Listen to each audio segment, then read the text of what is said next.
సాధారణంగా మనం బస్సులో ప్రయాణించేటప్పుడు రోడ్డుపై ఏదైనా గొయ్యి వచ్చినా లేదా స్పీడ్ బ్రేకర్ తగిలినా ఒక్కసారిగా ఎగిరిపడతాం. కొన్నిసార్లు ఆ కుదుపులకి నడుం విరిగిపోతుందా అన్నంత భయం వేస్తుంది. అందుకే సుదీర్ఘ ప్రయాణాలు చేయాల్సి వచ్చినప్పుడు చాలామంది భారతీయులు రైలు ప్రయాణానికి మొగ్గు చూపుతారు. రైలులో కుదుపులు చాలా తక్కువగా ఉండటమే దీనికి ప్రధాన కారణం. మరి వేల కిలోమీటర్ల దూరం ప్రయాణించే ఈ భారీ రైళ్లు ఎక్కడా పక్కకు తప్పుకోకుండా, ప్రమాదాలు జరగకుండా అంత సాఫీగా ఎలా సాగుతున్నాయి? కొన్ని వందల టన్నుల బరువున్న రైళ్లు రోజూ పట్టాలపై వెళ్తున్నా ఆ పట్టాలుగాని రైలు చక్రాలుగాని దెబ్బతినకుండా ఎలా ఉంటున్నాయి?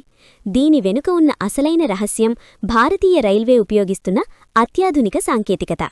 భారతీయ రైల్వేలో భద్రతను పర్యవేక్షించడానికి ప్రధానంగా 2 రకాల పద్ధతులను అనుసరిస్తారు. మొదటిది మాన్యువల్ ఇన్స్పెక్షన్. దీనిని మనం సాంప్రదాయ పద్ధతి అని కూడా అనవచ్చు. ఇందులో భాగంగా రైల్వే శాఖకు చెందిన ట్రాక్మెన్ ప్రతిరోజు లేదా వారానికి ఒకసారి రైలు పట్టాల వెంట నడుచుకుంటూ వెళ్తారు. కొన్నిసార్లు చిన్న ట్రాలీలను ఉపయోగిస్తారు. వారు నేరుగా కళ్లతో చూస్తూ పట్టాల మధ్య ఉండే బోల్ట్లు లూజ్ అయ్యాయా, పట్టాల కింద ఉండే స్లీపర్లు ఏమైనా పాడయ్యాయా, పట్టాల కింద ఉండే బ్యాలస్ట్ అంటే రాళ్లు సరైన పరిమాణంలో ఉన్నాయా లేదా అని నిశితంగా పరిశీలిస్తారు. రైలులో వెళ్తున్నప్పుడు మనకు అప్పుడప్పుడు పసుపు రంగు దుస్తుల్లో కనిపించే ట్రాక్మెన్ చేసే పని ఇదే. రెండవది మరియు అత్యంత కీలకమైనది ఆటోమేటిక్ టెక్నాలజీ ఆధారిత ఇన్స్పెక్షన్. మనుషులు గుర్తించలేని సూక్ష్మ లోపాలను కనిపెట్టడానికి భారత రైల్వే ప్రత్యేక వాహనాలను ఉపయోగిస్తుంది. వీటిని ట్రాక్ రికార్డింగ్ కార్లు TRC అని పిలుస్తారు. ఈ కార్లు పట్టాలపై ప్రయాణిస్తూ ఆటోమేటిక్గా అన్ని అంశాలను రికార్డ్ చేస్తాయి. ఇందులో ప్రధానంగా ట్రాక్ జియామెట్రీ చెక్ నిర్వహిస్తారు. లేజర్ సెన్సార్లు మరియు హైస్పీడ్ కెమెరాల సాయంతో పట్టాల స్థానం, వాటి మధ్య ఉండాల్సిన ఖచ్చితమైన దూరం, లెవెల్ మరియు అలైన్మెంట్ సరిగ్గా ఉన్నాయో లేదో సెంటీమీటర్ల తేడాతో సహా గుర్తిస్తాయి. ఎక్కడైనా చిన్న తేడా ఉన్నట్లు సిస్టమ్ గుర్తిస్తే వెంటనే ఆ సమాచారాన్ని అధికారులకు పంపిస్తుంది. తద్వారా తక్షణమే మరమ్మతులు చేపడతారు. టెక్నాలజీ వినియోగంలో మరో అద్భుతమైన అంశం మెషీన్ లెర్నింగ్ మరియు విజువల్ ఇన్స్పెక్షన్. దీనిని integrated track monitoring system ITMS అని కూడా అంటారు.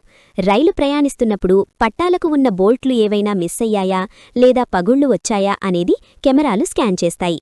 ఉదాహరణకు, ఒక నిర్దిష్ట ప్రదేశంలో బోల్ట్ ఉండాలని సాఫ్ట్వేర్కు ముందే తెలుసు. ఒకవేళ అక్కడ బోల్ట్ లేకపోతే మెషీన్ లెర్నింగ్ సిస్టమ్ వెంటనే దాన్ని గుర్తించి ఇక్కడ బోల్ట్ ఉండాలి కానీ లేదు అని కంప్యూటర్కు హెచ్చరిక పంపిస్తుంది. దీనివల్ల ప్రమాదం జరగకముందే ట్రాక్మెన్ వచ్చి ఆ బోల్టును అమర్చగలుగుతున్నారు. పట్టాల వెలుపలి భాగాన్నే కాకుండా లోపల ఉండే అతి సూక్ష్మమైన పగుళ్లను గుర్తించడానికి అల్ట్రాసోనిక్ ఫ్లా డిటెక్షన్ అనే పద్ధతిని ఉపయోగిస్తారు. బయటనుంచి చూడడానికి పట్టాలు బలంగా కనిపించినా లోపల చిన్న పగుళ్లు ఉండవచ్చు. దీనికోసం సింగిల్ రైల్ టెస్టర్ SRT లేదా డబుల్ రైల్ టెస్టర్ వంటి యంత్రాలను వాడతారు.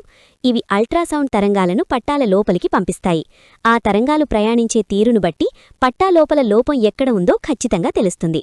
రైలు ఫిట్నెస్ విషయంలో కూడా ఇలాంటి జాగ్రత్తలే తీసుకుంటారు. ఎందుకంటే రైలు అంటే వేల యంత్రాల కలయిక. ఏ ఒక్కటి విఫలమైనా పెను ప్రమాదం సంభవించే అవకాశముంటుంది. భవిష్యత్తు అవసరాల కోసం భారతీయ railway ground penetrating radar GPR వంటి కొత్త సాంకేతికతలను ప్రయోగాత్మకంగా పరిశీలిస్తోంది. దీనిని పట్టాల కింద ఉండే భూమి మరియు మట్టి ఎంత బలంగా ఉందో తెలుపుకోవడానికి ఉపయోగిస్తారు. 2019 నుంచి దీనిని ట్రయల్ బేసిస్లో వాడుతున్నారు. అయితే ప్రస్తుతం ప్రధానంగా లేజర్, కెమెరా మరియు అల్ట్రాసానిక్ వ్యవస్థలే కీలక పాత్ర పోషిస్తున్నాయి. మరి ఇన్ని జాగ్రత్తలు తీసుకున్నా ప్రమాదాలు జరుగుతున్నాయి కదా అంటే అది నిజమే. కానీ ఈ టెక్నాలజీ ఉంది కాబట్టే గత 30-40 ఏళ్లతో పోలిస్తే నేడు ప్రమాదాల సంఖ్య భారీగా తగ్గింది. పాత రోజుల్లో రైళ్లు చాలా నెమ్మదిగా వెళ్లేవి, అయినప్పటికీ ప్రమాదాలు ఎక్కువగా జరిగేవి. నేడు రైళ్ల వేగం పెరిగినా భద్రత మరింత పటిష్టమైంది. దీనికి కారణం నిరంతరం జరుగుతున్న మానిటరింగ్.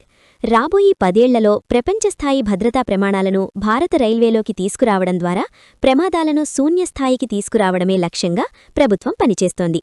ఈ అత్యాధునిక సాంకేతికత వల్లే లక్షలాది మంది ప్రయాణికులు ప్రతిరోజూ తమ గమ్యస్థానాలకు క్షేమంగా చేరుకుంటున్నారు.